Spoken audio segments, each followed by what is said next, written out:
Miche zaidi ya 2,000 imesambazwa katika kaunti ya Bungoma kupitia mradi wa Tupande unaofadhiliwa na shirika la One Acre Fund iliyosambaza takriban miche milioni 50 kote nchini mwaka 2025.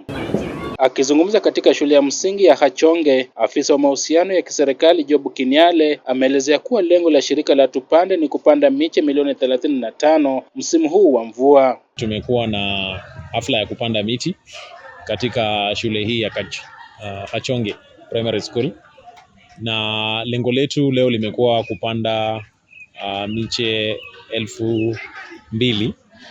Kati ya hizi miche 2,000 tumekuwa na miche za avocado 400 na miche za grevillea 1,600. Lengo letu kama shirika ni kuweza kupanda miti zaidi ya milioni 35. Vilevile, katibu mkuu wa idara ya viwanda Daktari Juma Muhwana amewarai wananchi kuunga mkono serikali na kuchangia katika jitihada za kuzuia athari ya mabadiliko ya tabia nchi. Tukiwa hapa Hachonge Primary School tumeleta miti.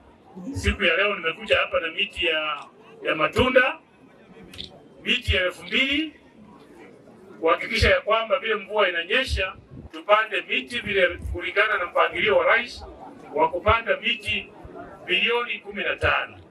Kwa hivyo leo nimekuja hapa na miti 2,000 ya matunda ambayo tutapanda kwa hii shule na pia kwa shule ambazo ziko karibu hapa na sisi. Tumeshirikiana na Wizara ya Viwanda ili tukaweze kupanda miche za avocado, kwa sababu kama shirika pia tuna mpango wa kufanya kitu inaitwa agro processing. Wakati huo huo, Kinyale ameelezea kuwa Tupande chini ya shirika la One Acre Fund ina vitalu 35 katika kaunti ya Bungoma ili kuboresha kipato cha wakulima na kuhifadhi mazingira, huku akiwarai wakazi kukumbatia upanzi wa miti. Tunataka tukaweze kuinua maisha ya mkulima kutoka tu kuwa mkulima wa mahindi na maragwe aje akuwe mkulima wa ambaye anapanda mimea ya hali ya juu.